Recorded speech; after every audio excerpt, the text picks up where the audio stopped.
ಕಾರಣ ಗಂಧರ್ವ ಯಕ್ಷ ಗುಹ್ಯ ಪನ್ನಗ ತ್ರಯಸ್ಪುಂಶಚ್ಚ ವೈದೇವಾಹ ತಥಾ ವೈಮಾನಿಕ ಗಣಃ ಎಲ್ಲರೂ ಕೂಡ ನಿನ್ನನ್ನ ಯಜ್ಞ ಮಾಡಿ ನಿನಗೆ ಆಹುತಿಯನ್ನು ಕೊಟ್ಟು ಸಿದ್ಧಿಯನ್ನು ಪಡೆದಿದ್ದಾರೆ. ನಿನ್ನನ್ನು ಪೂಜಿಸಿ ತಮ್ಮ ಮನೋರಥವನ್ನು ಪಡೆದಿದ್ದಾರೆ. ದಿವ್ಯ ಮಂದರ ಮಾಲಾಭಿ ತೂರ್ಣಂ ವಿದ್ಯಾಧರೋತ್ತಮ ಗುಹ್ಯಾ ಪಿತೃಗಣ ಸಪ್ತ ಯೇಷ ದಿವ್ಯಾ ವಸವೋ ಮರುತೋ ಬಾಲಕಿಲ್ಯಾದಯ ಸಿದ್ಧ ಶ್ರೇಷ್ಠತ್ವಂ ಪ್ರಾಣಿನಂ ಗತಃ. ಬಾಲಕಿಲ್ಯಾದಿಗಳು ಜಗತ್ತಿನಲ್ಲಿ ಮಹಾ ಉತ್ತಮ ತಪಸ್ವಿಗಳು ಎಂಬುದಾಗಿ ಪ್ರಸಿದ್ಧರಾಗಿದ್ದಾರೆ. ನತದ್ಭೂತಮಹಂ ಮನ್ನೆ ಯದರ್ಕಾದತಿರಿಚ್ಯತೆ. ಸೂರ್ಯನಿಗಿಂತಲೂ ಉತ್ತಮವಾಗಿರುವಂತಹ ತತ್ವವೇ ಇಲ್ಲವೋ ಏನೋ. ಅರ್ಥಾತ್ ಸೂರ್ಯಾಂತರ್ಯಾಮಿಯಾದ ನಾರಾಯಣನಿಗಿಂತಲೂ ಉತ್ತಮವಾದ ತತ್ವವಿಲ್ಲ. ಸಂತಿ ಅನ್ಯಾನಿ ಸತ್ವಾನಿ ವೀರ್ಯವಂತೆ ಮಹಂತಿ ಚ. ನಿನ್ನಷ್ಟು ಉತ್ತಮವಾದದ್ಯಾರಿಲ್ಲ. ಇಡೀ ಜಗತ್ತಿನಲ್ಲಿ ನಿನ್ನಿಂದಲೇ ನಿರ್ಮಾಣಗೊಂಡಿರುವಂತಹ ಒಂದು ಸುದರ್ಶನ ಚಕ್ರ. ಆ ಸುದರ್ಶನ ಚಕ್ರವನ್ನ ಕೈಯಲ್ಲಿಟ್ಟುಕೊಂಡು ನಾರಾಯಣ ತಾನು ದುಷ್ಟರ ಶತ್ರುಗಳ ದೈತ್ಯರ ಕುತ್ತಿಗೆಯನ್ನು ಕತ್ತರಿಸಿ ಅವರ ಅಹಂಕಾರವನ್ನು ನಿರ್ಮೂಲನ ಮಾಡಿದ್ದಾನೆ. ಇದು ಆ ಸುದರ್ಶನ ಚಕ್ರ ಬಂದದ್ದು ನಿನ್ನಿಂದ. ಅರ್ಥಾತ್ ಸೂರ್ಯನಿಂದ ನಿರ್ಮಿತವಾಗಿರತಕ್ಕ ಸೂರ್ಯನ ಕೆಲವು ಅಂಶಗಳಿಂದ ನಿರ್ಮಿತವಾಗಿರುವ ಆ ಸುದರ್ಶನ ಚಕ್ರ ಅನ್ನುವುದಾಗಿ ಪುರಾಣ ಹೇಳುವ ಮಾತು. ತಪತ್ಯಂತೆ ದಹಂತೆನ್ನೇ ಗರ್ಜಂತೆನ್ನೇ ತಥಾಗನಾಹ. ಅನೇಕ ಮೇಘಗಳು ಬರುವುದು ಅದೆಲ್ಲ ಸೂರ್ಯನಿಂದ. ನ ತಥಾ ಸುಖಯತ್ಯಗ್ನಿ ನ ಪ್ರಾವಾರಾಹ ನ ಕಂಬಲಾಹ. ಚಳಿ ಸೂರ್ಯ ಇಲ್ಲ ಅಂತ ತಿಳಿದೆ ಎಷ್ಟು ಹೊದ್ದರೂ ಕೂಡ ತೃಪ್ತಿಯಾಗಲಿ ಸಾಧ್ಯವಿಲ್ಲ. ಸೂರ್ಯವಿದೆ, ಸೂರ್ಯ ಇದ್ದಾನೆ, ಆಯಿತು, ಅದರಿಂದ ಮನಸ್ಸಿಗೆ ಸಮಾಧಾನ. ಇಲ್ಲದೆ ಇದ್ರೆ ಆಗಲಿ ಸಾಧ್ಯವಿಲ್ಲ. ಸೂರ್ಯನಿಂದ ಮಳೆ ಆಗತ್ತೆ ಅಂತಂದ್ರೆ ಮೇಘಗಳು ಬರುತ್ತೆ. ಎಷ್ಟು ವಿಚಿತ್ರ ಮೇಘಗಳು. ನನಗಂತೂ ಎಂದಿಗೂ ಯಾರಿಗಾದರೂ ಅದು ಬೆಚ್ಚು ಬೀಳಬೇಕು.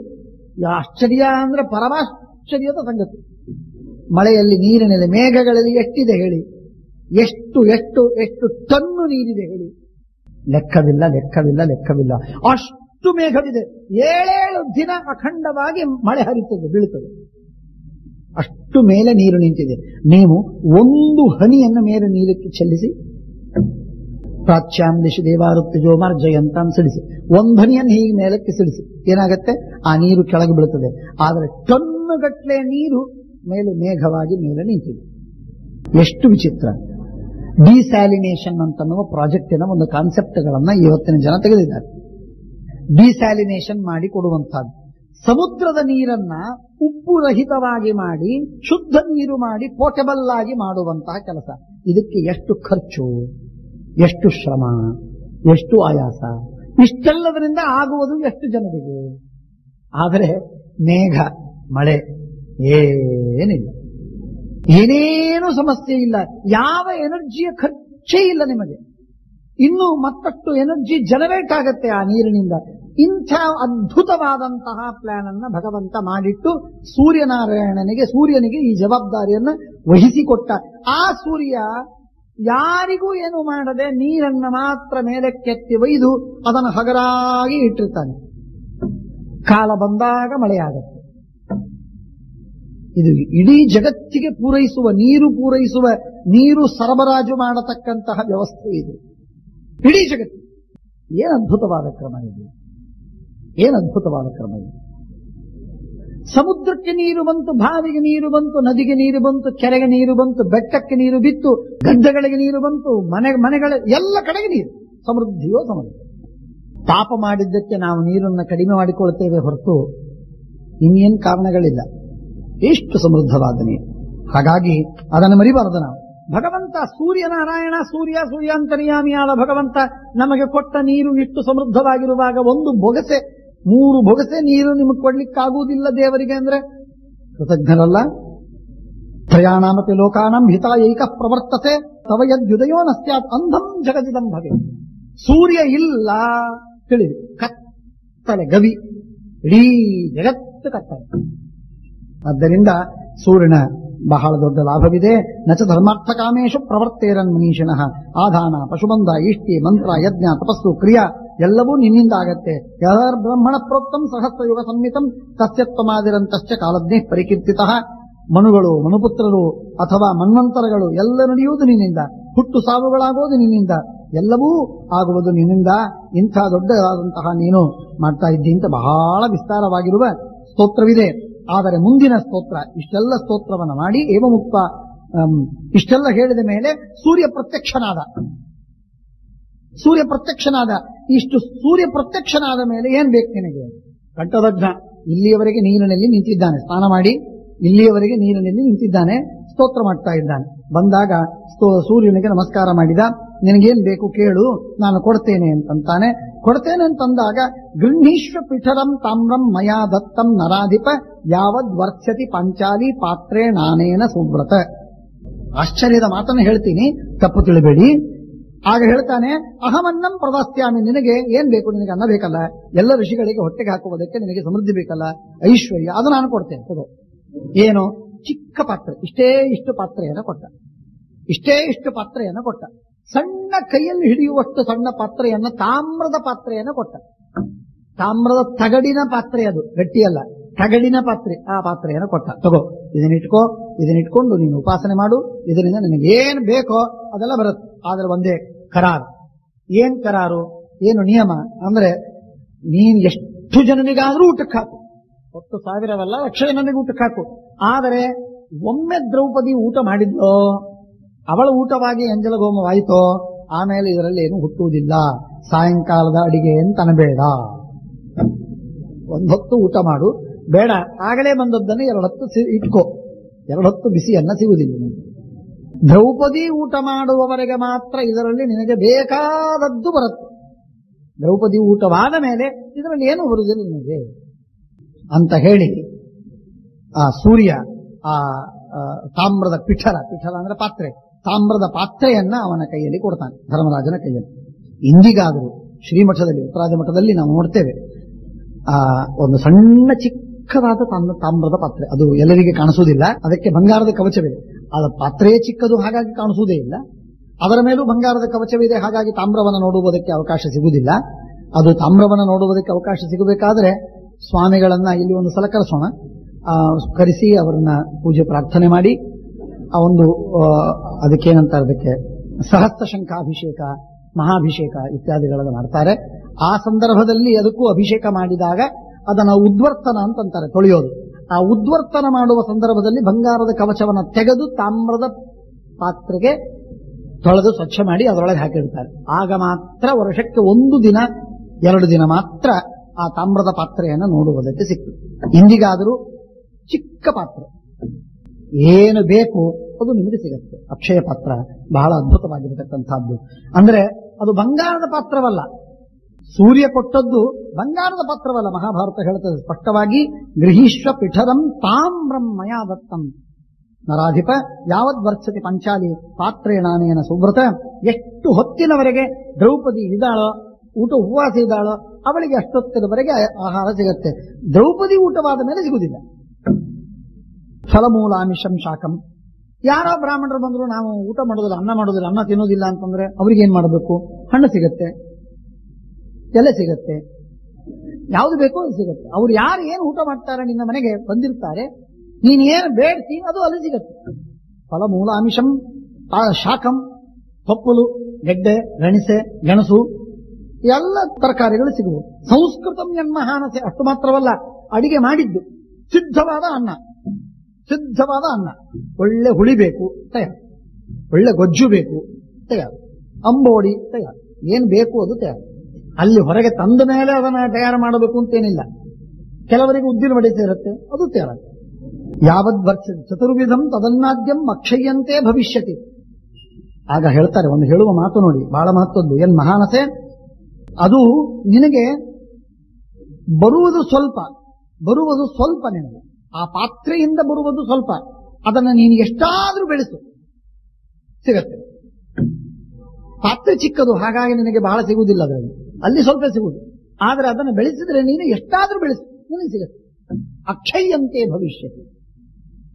ಅದಕ್ಕಾಗೇನೆ ಅದಕ್ಕೆ ಹೆಸರು ಅಕ್ಷಯ್ಯ ಪಾತ್ರ. ಇದು ಕೇಳಿಯಾದರೂ ಕೇಳಬೇಕು, ನೆನೆಯಾದರೂ ನೆನೆಸಬೇಕು, ಒಂದು ಸಲವಾದರೂ ನೆನೆಸಬೇಕು. ಅದ್ಭುತವಾದಂತಹ ಪಾತ್ರ. ಏವ ಮುಕ್ತ ಚತುರ್ವಿಧಂ ತದನ್ನದ್ಯಂ ಇತಶ್ಚತುರ್ದಶೇ ವರ್ಷೆ.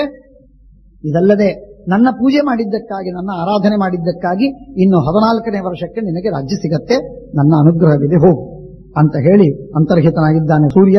ಲಬ್ಧವರಂತ ಕೌಂತೆಯೋ ಜಲಾದುತ್ತೀರ್ಯ ಧರ್ಮವಿತ.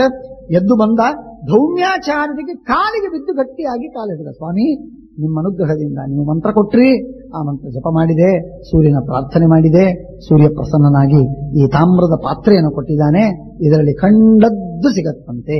ಕಾಮ ವರಾನ್ನದಂಚೆ ರತ್ನಾದಿದಂ ಕಾಮ ವರಾನ್ನದಂಚೆ ಮುಂದೆ ಬರುತ್ತೆ ಇಲ್ಲೇನೆ. ಎಲ್ಲ ಸಿಗತ್ತೆ ಇದರಲ್ಲಿ, ಏನ್ ಸಿಗುವುದಿಲ್ಲ ಅಂತ ಇಲ್ಲ. ಅಂಥ ಅದ್ಭುತವಾಗಿರತಕ್ಕಂಥದ್ದು ದ್ರೌಪದ್ಯಾಸಹ ಸಂಗಮ್ಯ. ಎಲ್ಲ ತಮ್ಮಂದಿರ ಚಿತ್ರ ಬಂದು ಭೀಮ, ಅರ್ಜುನ, ನಕುಲ, ಸಹದೇವ ಎಲ್ಲರಿಗೆ ಅದನ್ನು ತೋರಿಸಿ ಎಲ್ಲರ ಜೊತೆಗೆ ಆಲಿಂಗನ ಮಾಡಿ ಆಶೀರ್ವಾದ ಮಾಡಿ ನಕ್ಕಿದ್ದಾರೆ, ಸಂತೋಷಪಟ್ಟಿದ್ದಾರೆ, ಕುಣಿದ್ರು. ಇಂಥ ಉತ್ತಮವಾದ ಪಾತ್ರ ಇಷ್ಟೆಲ್ಲ ಬ್ರಾಹ್ಮಣರಿಗೆ ಹೊಟ್ಟೆಗೆ ಹಾಕುವುದಕ್ಕೆ ಅನುಕೂಲವಾಯಿತಲ್ಲ, ಏನೂ ಆಯಾಸವಿಲ್ಲದೆ. ಆದ್ದರಿಂದ ಬಹಳ ಸಂತೋಷವಾಗಿದೆ. ಸಂಸ್ಕೃತಂ ಪ್ರಥಮಮ್ಯಾತಿ ಮಹಾನಸೆ ತದನ್ನಂತೂ ಸಾಧಯಾಮಾಸ ಪಾಂಡವ.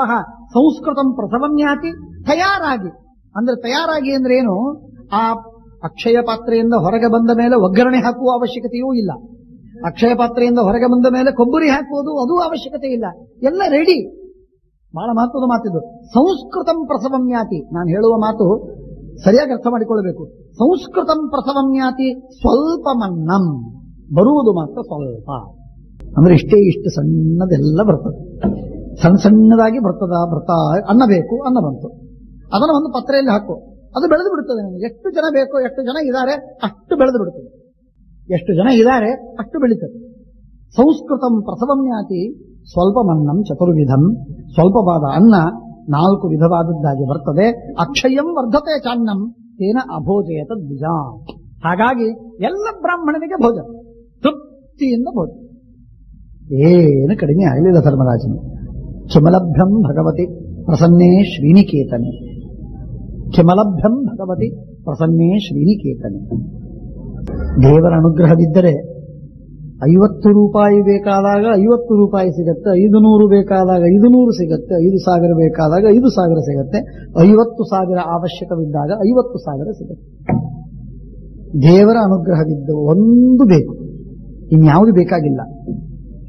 ಅದಕ್ಕೆ ಅದು ಮಾಡಬೇಕು, ಇದು ಮಾಡಬೇಕು, ಅದು ಮಾಡಬೇಕು, ಯಾವುದೂ ಮಾಡುವ ಅಗತ್ಯವಿಲ್ಲ.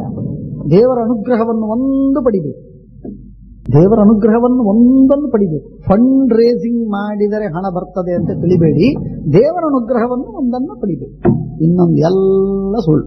ಆದ್ದರಿಂದ ಭುಕ್ತವತ್ಸುಚ ವಿಪ್ರೇಷು ಭೋಜಯಿತ್ವ ಅನುಜಾನತೆ. ಮೊದಲಿಗೆ ಬ್ರಾಹ್ಮಣರಿಗೆ ಊಟ, ಸಾವಿರ ಸಂಖ್ಯೆಯಲ್ಲಿರುವ ಬ್ರಾಹ್ಮಣರಿಗೆ ಊಟವಾಯಿತು.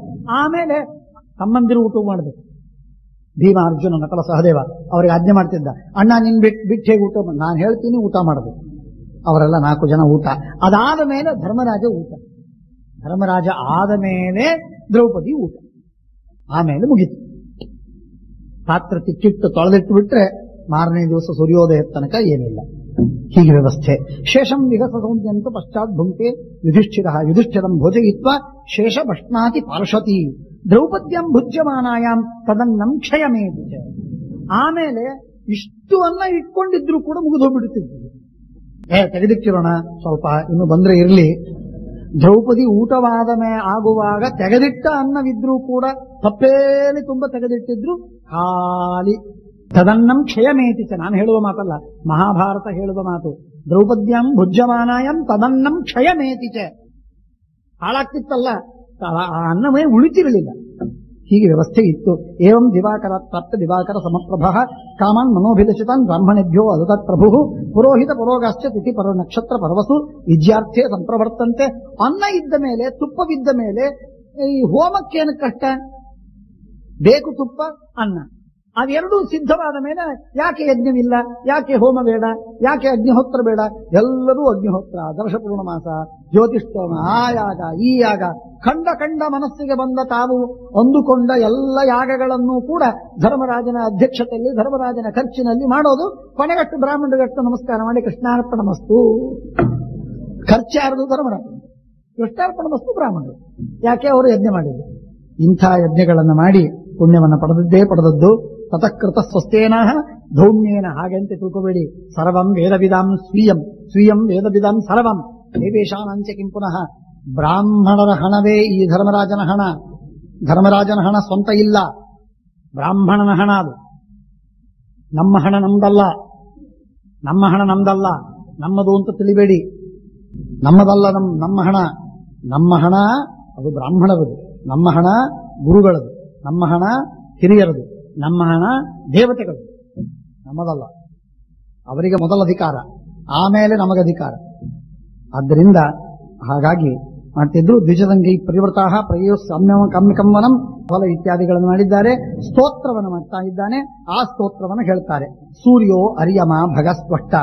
ಕೇವಲ 12 ಶ್ಲೋಕದ ಸ್ತೋತ್ರ, ಕೇವಲ 12 ಶ್ಲೋಕದ ಸ್ತೋತ್ರ 1 ನಿಮಿಷದಲ್ಲಿ ಮುಕ್ತಾಯ ಮಾಡಿ.